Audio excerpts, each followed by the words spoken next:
Good evening, everyone. I am Ivan de Guzman and I am discussing law of cosine. This is the three cases of cosine law. A squared equals b squared plus c squared minus b 2bc cos alpha. B squared equals a squared plus c squared minus 2ac cos beta. C squared equals a squared plus b squared minus 2ab cosine gamma. I have one example problem here.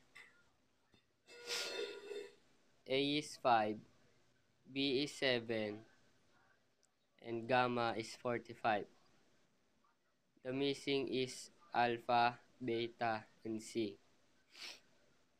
We're gonna find the c. We use this formula because we're gonna find c. C squared equals a squared plus b squared minus 2ab cosine gamma.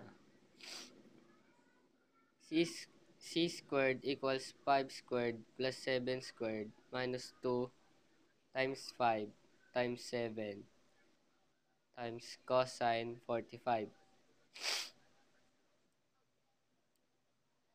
C squared plus 74 equals 74 minus 70 cosine 45. And the answer is C equals 4.95. We're gonna find alpha to get beta. Sin alpha over A equals sin gamma over C. And you substitute the given. Sin alpha over 5 equals sin 45 over 4.95. You cross multiply it like this.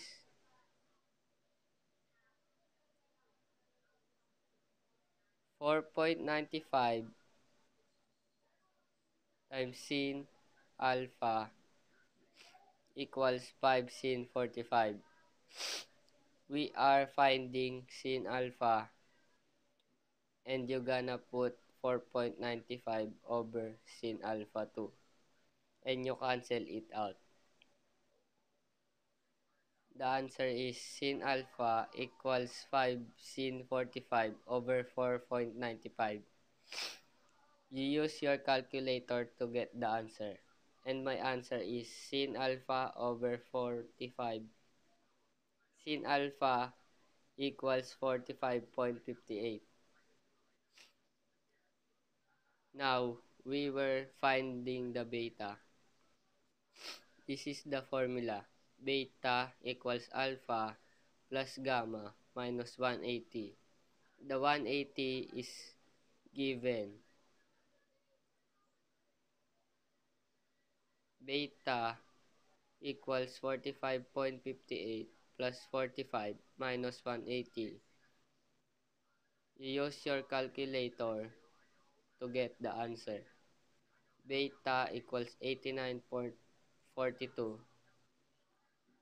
In your calcu, the answer is negative